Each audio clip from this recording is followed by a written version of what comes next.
നമുക്ക് അലീനയുടെയും മനുഷ്യങ്ങളുടെയും ഇന്നത്തെ നല്ലൊരു കഥ കേട്ടാലോ? വീഡിയോ ഇഷ്ടപ്പെടുവാണെങ്കിൽ ഒന്ന് ഹൈപ്പ് ചെയ്യാൻ മറക്കരുത് കേട്ടോ. അങ്ങനെ നമ്മൾ കാണുന്ന ഒടുവില് ശിവശങ്കറിനോടും കമലയോടും അവരുടെ ഒരു കസിനായ പ്രകാശൻ സംസാരിക്കണ സമയത്ത് അയാൾ പറഞ്ഞു, അറിയാലോ സുഭാഷ് ഏട്ടൻ ഇങ്ങോട്ടേക്ക് വരേണ്ടതായിരുന്നു, പക്ഷേ സുഭാഷ് ഏട്ടൻ വന്നിട്ടുണ്ടെങ്കിൽ എലക്ഷൻ ടൈമും കൂടെ അല്ലേ, അപ്പൊ പിന്നെ അത് പ്രശ്നമാവും, നേരിട്ട് ഇടപെട്ടിട്ടുണ്ടെങ്കിൽ, അതുകൊണ്ടാണ് വരാത്തെ. എന്നോട് കാര്യങ്ങളൊക്കെ പോയി ചോദിച്ചറിയാൻ പറഞ്ഞു. കമല പറഞ്ഞു, എൻ്റെ മോൻ അങ്ങനെയൊന്നും ചെയ്യത്തില്ലെന്നേ. എന്ത് ചെയ്യാനാ? അവൻ്റെ കുറച്ച് കൂട്ടുകാരുണ്ട്, അവന്മാരെല്ലാവരും കൂടെ ചേർന്ന് ഒപ്പിച്ച് പണിയാ. എന്നിട്ട് കുറ്റം മുഴുവൻ എൻ്റെ മോൻ്റെ തലയിലായി. ആ ശരി, അതൊക്കെ പോട്ടെ കമലെ, നമുക്കെല്ലാം ശരിയാക്കാം. അപ്പോഴേക്ക് ശിവശങ്കരൻ പറഞ്ഞു, ഇനിയിപ്പോൾ എന്ത് ചെയ്യും പ്രകാശ? വേണ്ടത് എന്താണെന്ന് വെച്ചാൽ ഞാൻ ചെയ്തോളാം. പിന്നെ ആ പെണ്ണിൻ്റെ അച്ഛനുമായിട്ട് ഞാനൊന്ന് കണ്ട് സംസാരിക്കാൻ പറ്റുമോ നോക്കട്ടെ. അങ്ങനെ കണ്ട് സംസാരിക്കുവാണെങ്കിൽ നിങ്ങൾക്ക് രണ്ടുപേർക്കും ഒരു കൂടിക്കാഴ്ചയ്ക്കുള്ള പക ഞാൻ ഉണ്ടാക്കിത്തരാം. നിങ്ങൾ തമ്മിൽ സംസാരിച്ച് എന്താണെന്ന് വെച്ചാൽ തീരുമാനിക്കുക. ആദ്യം ഞാൻ അയാളെ ഒന്ന് പോയി കാണട്ടെ. പിന്നെ പോക്സോ കേസിൽ നിന്ന് ഒഴിവാക്കുന്ന കാര്യമല്ലേ, അതിനെക്കുറിച്ച് നമുക്ക് സംസാരിക്കാം. അല്ല, അവനങ്ങനെ ചെയ്തിട്ടില്ലെന്ന് ഉറപ്പാണല്ലോ അല്ലേ? അവന് ഉറപ്പായിട്ടും പറഞ്ഞു, ആണയിട്ട് പറഞ്ഞ കാര്യമാണ് പ്രകാശ. അതുകൊണ്ട് എനിക്കൊരു വിശ്വാസം. അങ്ങനെയാണെങ്കിൽ ഞാൻ അയാളുമായിട്ടൊന്ന് സംസാരിച്ച് നോക്കാം. പിന്നെ അറിയാലോ, എലക്ഷൻ ടൈമാണ്, പ്രചരണത്തിനും മറ്റുമായിട്ട് കുറച്ച് പൈസ ചിലവൊക്കെ ഉണ്ട്. അതൊക്കെ ഒന്ന് പറയണമെന്ന് പറഞ്ഞു കൈമൾ സാറ്. അത് നമുക്ക് എന്താണെന്ന് വെച്ചാൽ വേണ്ടത് ചെയ്യാം. പ്രകാശൻ ഇതാദ്യം ചെയ്യാൻ പറഞ്ഞു. ശരിയെന്ന് പറഞ്ഞു പോയി പ്രകാശൻ. പിന്നീട് കുറേ സമയം കഴിഞ്ഞപ്പോൾ പ്രഭാകരനെ വിളിക്കുകയാണ് അയാൾ. പ്രഭാകരനെ വിളിച്ചിട്ട് പറഞ്ഞതേ, ഞാനിവിടെ ഈ കാർ ഒരു സൈഡിൽ നിർത്തിയിട്ടുണ്ട്, ഇവിടേക്ക് വന്നാൽ മതി, സ്ഥലമൊക്കെ പറഞ്ഞു കൊടുത്തു. അങ്ങനെ ഒടുവിൽ പ്രഭാകരൻ ഒരു ഓട്ടോറിക്ഷയ്ക്ക് വന്നിറങ്ങി അയാളുടെ അടുത്തേക്ക് വന്നിട്ട്, സാറാണ് എന്നെ വിളിച്ചതെന്ന് ചോദിച്ചു. അതെ, നമ്മൾ ഇതിനു മുമ്പ് കണ്ടിട്ടുണ്ടോ എന്ന് ചോദിച്ചു. അപ്പോഴേക്കും പ്രഭാകരൻ പറഞ്ഞു, ഇല്ല. പ്രകാശം പറഞ്ഞു, ഞാൻ എവിടെയോ കണ്ടിട്ടുള്ള പോലെ തോന്നുന്നുണ്ട്. അല്ല സാറ് എന്താ എന്നെ വിളിപ്പിച്ചേ?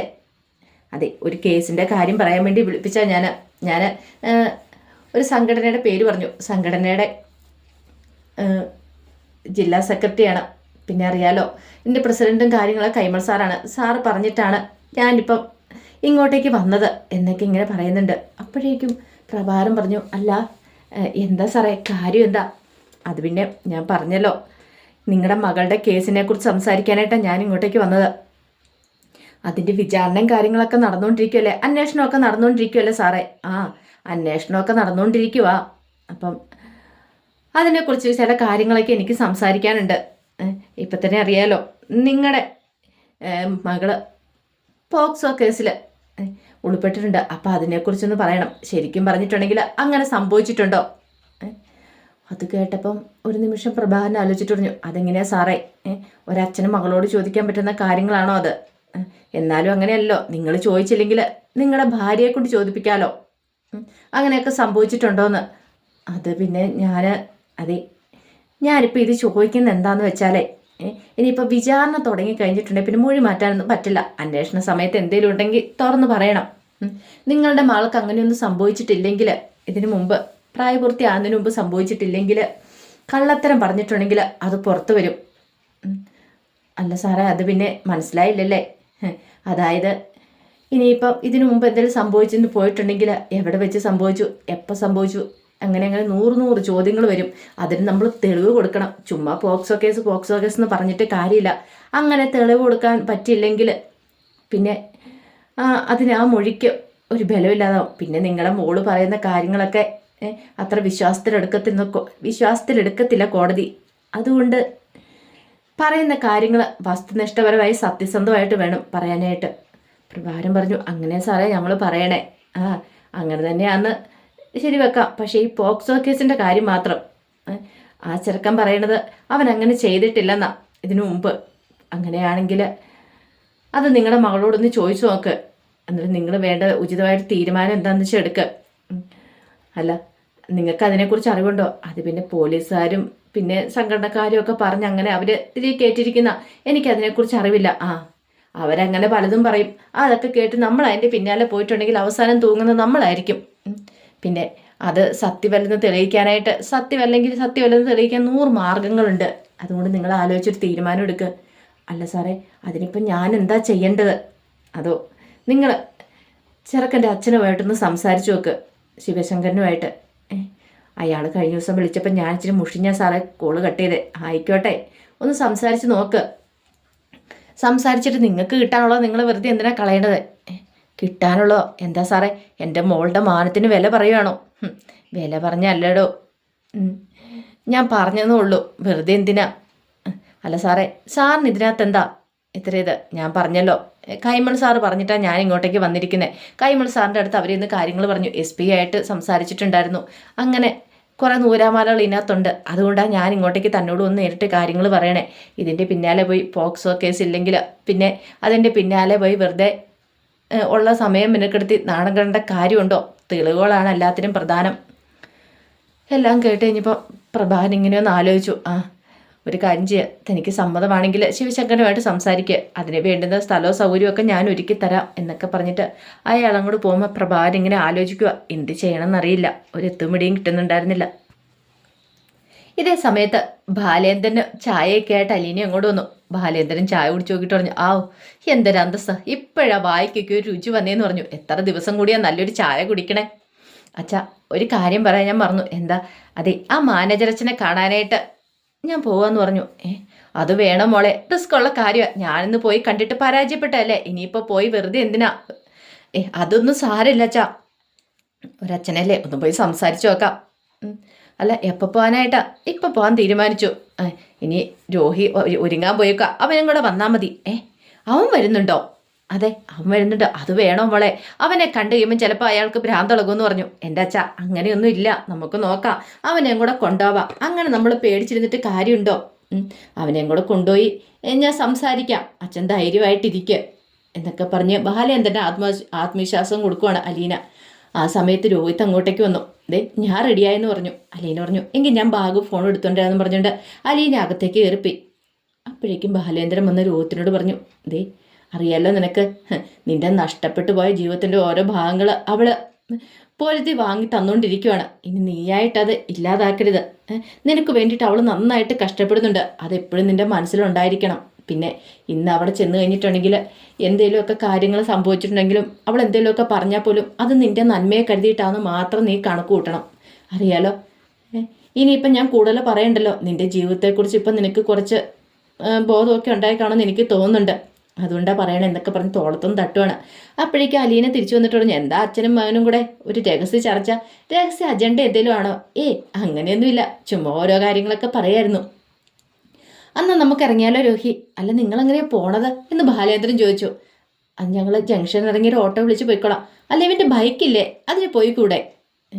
അച്ഛാ, അത് പിന്നെ ബൈക്ക് കുറച്ച് നാളായിട്ട് സ്റ്റാർട്ടാക്കാതിരുന്നതുകൊണ്ട് ഒരു പ്രശ്നമുണ്ട്, അതുകൊണ്ടാണ് ഇടയ്ക്കെങ്ങാനും നിന്ന് പോയാലോ എന്ന് രോഹിത് പറഞ്ഞു. എങ്കിൽ ശരി, ഓട്ടോയ്ക്ക് പോയിക്കോളാൻ പറഞ്ഞു. അങ്ങനെ രണ്ടുപേരും കൂടെ ഇറങ്ങി പോകുന്ന ബാലേന്ദ്രൻ നോക്കി നിൽക്കുക. പിന്നീട് കമല ഫോണിൽ സംസാരിച്ചുകൊണ്ടിരിക്കുമ്പോഴത്തേനുമാണ് ഒരു കാറ് വന്നിരുന്നത്. കാറിനകത്തുനിന്ന് മനുശങ്കർ ഇറങ്ങി, കൂടെ രഞ്ജിനി ഉണ്ടായിരുന്നു. അങ്ങനെ ഇറങ്ങി കഴിഞ്ഞപ്പോൾ രഞ്ജിനും മനുവിനോട് പറഞ്ഞു, മനുവേട്ട ഈ ഭാഗം കൂടെ ഒന്ന് എടുത്തുകൊണ്ട് വന്ന് പോകാനൊന്ന് ഹെൽപ്പ് ചെയ്യാൻ പറഞ്ഞു.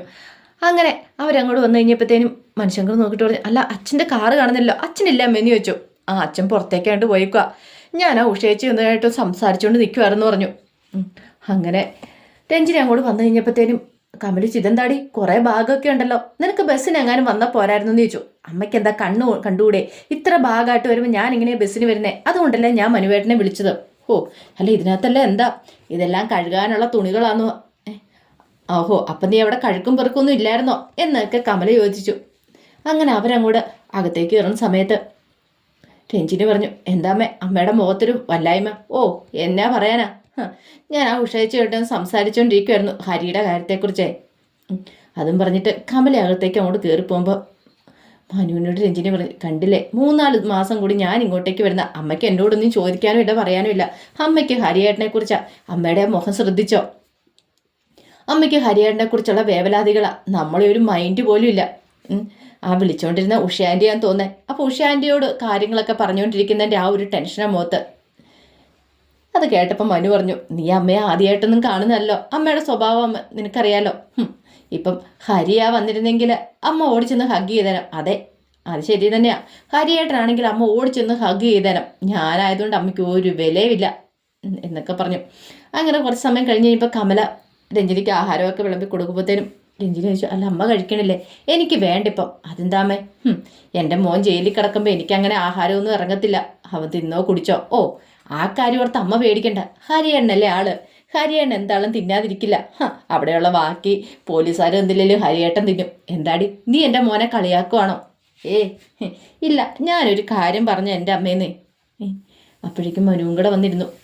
മനു കഴിക്കാൻ തുടങ്ങി പറഞ്ഞു. അല്ല അമ്മ കഴിക്കണില്ലേ? ഓ, ഇപ്പോഴെങ്കിലും ചോദിച്ചല്ലോ. എൻ്റെ അമ്മയ്ക്കെടുത്ത് കഴിച്ചുകൂടെ? എനിക്കിപ്പോൾ വേണ്ട. രഞ്ജിനി പറഞ്ഞു. ഞാൻ ചോദിച്ച എൻ്റെ മനുവേട്ട വേണ്ട എന്നും പറഞ്ഞിരിക്കുക. അമ്മയ്ക്കാണെങ്കിൽ ഭയങ്കര വിഷമം ഹരിയേട്ടനെ ഓർത്തിട്ട്. അത് കേട്ടപ്പോൾ മനുശങ്കർ പറഞ്ഞു. അമ്മയ്ക്ക് അവനെ ഓർത്ത് മാത്രം ടെൻഷനുള്ളോ? അമ്മയുടെ ബാക്കി മക്കളെയും കൂടെ ഒരു പരിഗണിച്ചാൽ നല്ലത്. എന്താടാ, ഞാൻ വേറെ മക്കളെ ആരും പരിഗണിക്കുന്നില്ലേ? നിന്നെ ഇവളൊന്നും പരിഗണിക്കുന്നില്ലേ? എൻ്റെ അമ്മേ, 3-4 മാസം കൂടി വരുന്ന ഇവളിങ്ങോട്ടേക്ക്. എന്നിട്ട് ഇവൾക്ക് സുഖമാണോ? ഹോസ്റ്റൽ ലൈഫ് എങ്ങനെയുണ്ടായിരുന്നു എന്നൊക്കെ ഒരു വാക്കെങ്കിലും അമ്മ ചോദിച്ചോ? രഞ്ജിനി പറഞ്ഞു. അതെങ്ങനെയാ? അമ്മയ്ക്ക് എന്നോട് ഒന്നും ചോദിക്കാനില്ല. എന്തേലും ഞാൻ പറഞ്ഞുകൊണ്ട് എന്നിട്ടുണ്ടെങ്കിൽ അമ്മ ഒരു താല്പര്യം ഇല്ലാത്ത പോലെ നിൽക്കും. കമല പറഞ്ഞു. ഏട്ടാ, ഞാനത് ചോദിക്കണോ? അവൾക്ക് എന്നോട് പറഞ്ഞുകൂടെ? ബെസ്റ്റ്. അമ്മയോട് ഞാൻ ഓരോന്നൊക്കെ പറയാൻ വന്നപ്പോൾ അമ്മ മോൻ തിരിച്ചു പോയതല്ലേ, എന്നിട്ടാണ് ഇപ്പം ഇങ്ങനെയൊക്കെ പറയണേ. ഈ സമയത്ത് മനു പറഞ്ഞു. കേട്ടില്ല രഞ്ജു പറഞ്ഞത്? എന്താ അമ്മ ഇങ്ങനെയൊക്കെ? അപ്പോഴേക്കും രഞ്ജിനി പറഞ്ഞിട്ടൊന്നൊരു കാര്യമില്ല മനുവേട്ടാ.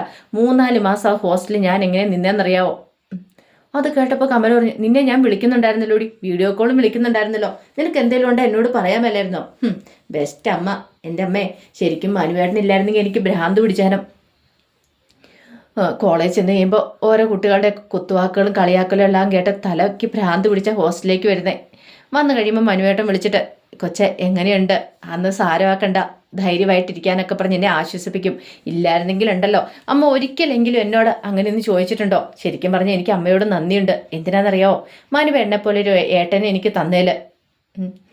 ഇത് കേട്ടപ്പോൾ കമല ദേഷ്യത്തോടെ മനുഷ്യങ്കരെ നോക്കിയിട്ട് പറഞ്ഞു. കണ്ടില്ലേ, അപ്പം നിന്റെ കാര്യത്തിലൊക്കെ ഇവന് ശ്രദ്ധയുണ്ട്, ഹരിയുടെ കാര്യത്തിൽ മാത്രം ശ്രദ്ധയില്ലാത്ത. അങ്ങനെ വരട്ടെ കാര്യങ്ങൾ. അത് കേട്ടപ്പം മനുഷ്യങ്ങനെ ദേഷ്യം വന്നു. കേട്ടോടി മോളെ, അമ്മ ഇപ്പം നമ്മൾ ചക്കാന്ന് പറയുമ്പോൾ അമ്മ മാങ്ങാന്നാണ് കേൾക്കുന്നത്. പറഞ്ഞിട്ട് കാര്യമില്ലോ. കമലയ്ക്ക് ദേഷ്യം വന്നിട്ട് കമല ഇങ്ങ് ചാടി എഴുന്നേറ്റു. അതേടാ, ഞാൻ അങ്ങനെ കേൾക്കണേ. ഇനി എനിക്ക് ഭ്രാന്താന്നും കൂടെ പറ. അതിൻ്റെ കൂടെ ഒരു കുറവുള്ളൂ. നിന്നോടൊന്നും പറഞ്ഞിട്ടൊരു കാര്യമില്ല എന്നും പറഞ്ഞിട്ട് ദേഷ്യപ്പെട്ട് ചാടിത്തുള്ളി കമല അങ്ങോട്ട് കയറിപ്പോവാണ്. മണിശങ്കർ രഞ്ജിനോട് പറഞ്ഞു. കണ്ടില്ലേ, ഇതാ അവസ്ഥ. നമ്മൾ എന്ത് പറയാനാ? പറഞ്ഞിട്ടൊന്നും ഒരു കാര്യമില്ല. അമ്മയുടെ സ്വഭാവത്തിന് ഒരു മാറ്റം വരാൻ പോകുന്നില്ല. പട്ടിയുടെ പാല് 12 കൊല്ലം കുഴലിട്ടാലും നിവരില്ല എന്ന് പറഞ്ഞ പോലെ അമ്മ എന്നും പറഞ്ഞിട്ട് മനുഷ്യങ്കർ എഴുന്നേറ്റ് പോവുക. അപ്പോൾ അതിൻ്റെ കഥകളൊക്കെയാണ് നമ്മളിന്ന് കാണുന്നത്. ഇതിൻ്റെ ബാക്കി വിശേഷങ്ങളുമായിട്ട് വൈകുന്നേരത്തെ പ്രമോയി വരാട്ടോ. ഒരിക്കൽ കൂടി എല്ലാവർക്കും ശുഭദിനം നേർന്നുകൊണ്ട് നിർത്തുന്നു. നന്ദി.